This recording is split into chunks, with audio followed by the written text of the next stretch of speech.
Hello friends, हमारे YouTube channel में आपका एक बार फिर से स्वागत है। फ्रेंड्स, आज हम जानेंगे कैपेसिटर के बारे में। फ्रेंड्स, कैपेसिटर हमारे मदरबोर्ड में कई जगह लगा होता है। कैपेसिटर का सिंबल इस प्रकार से होता है और उसका कोड बिटमैप या स्कीमेटिक डायग्राम में सी से स्टार्ट होता है और उसका यूनिट मापने का तरीका एफ यानी फैराड होता है। हमारा कैपेसिटर 3 प्रकार से होता है, एक पिको फैराड, दूसरा नैनो फैराड, तीसरा है माइक्रो फैराड। और उसका स्कीमेटिक डायग्राम में लोगो इस प्रकार से होता है। फ्रेंड्स, जब हम किसी भी कैपेसिटर को चेक करते हैं, मल्टीमीटर में चेक करने पर OL बताता है, यानी कि ओपन लाइन बताता है। फ्रेंड्स, कैपेसिटर 2 प्रकार के होते हैं। पहला है पोलर कैपेसिटर, दूसरा है non polar capacitor. Non polar capacitor एक नॉर्मल कैपेसिटर होता है और पोलर कैपेसिटर एक इलेक्ट्रोलाइटिक कैपेसिटर होता है।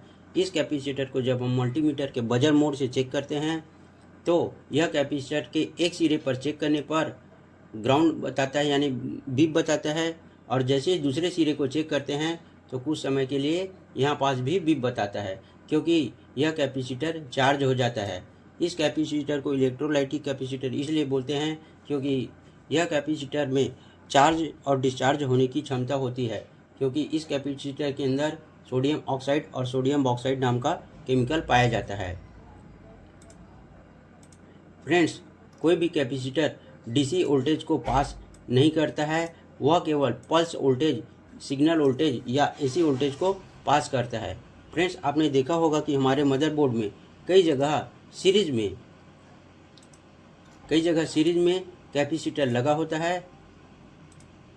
उस जगह एसी वोल्टेज या सिग्नल या पल्स के रूप में यूज़ होता है, उस जगह सीरीज में कैपेसिटर लगा हुआ होता है। जैसा कि नेटवर्क के सेक्शन में हो गया या माइक के सेक्शन में हो गया। फ्रेंड्स, आपने कई बार चेक किया होगा या देखा होगा कि कई बार माइक के पॉजिटिव लाइन में कोई भी GR नहीं आता है, ना ही ओम्स मोड में GR आता है, क्योंकि उस जगह कोई भी कैपेसिटर सीरीज में लगा हुआ होता है, क्योंकि माइक हमेशा पल्स यानी सिग्नल के रूप में काम करता है। और आप देख रहे हैं कि अगर कोई भी लाइन में अगर इस प्रकार से कैपेसिटर लगा हुआ होता है, जिसके एक सिरे पर ग्राउंड होता है और दूसरे सिरा किसी भी लाइन या वोल्टेज की लाइन से जुड़ा हुआ होता है, तो उस लाइन को उस कैपेसिटर को पैरेलल कैपेसिटर कहा जाता है।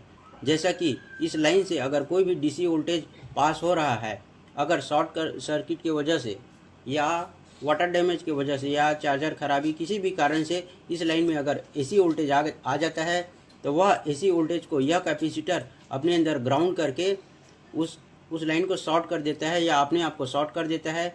तो वह एसी वोल्टेज आगे हमारे कोई भी IC या कोई भी कंपोनेंट में नहीं जाता है, जिस कारण से आगे लगा हुआ कोई भी कंपोनेंट या कोई भी IC खराब नहीं होता है। फ्रेंड्स, यह छोटा सा जानकारी आपको कैसे लगा, कमेंट करके ज़रूर बताएं।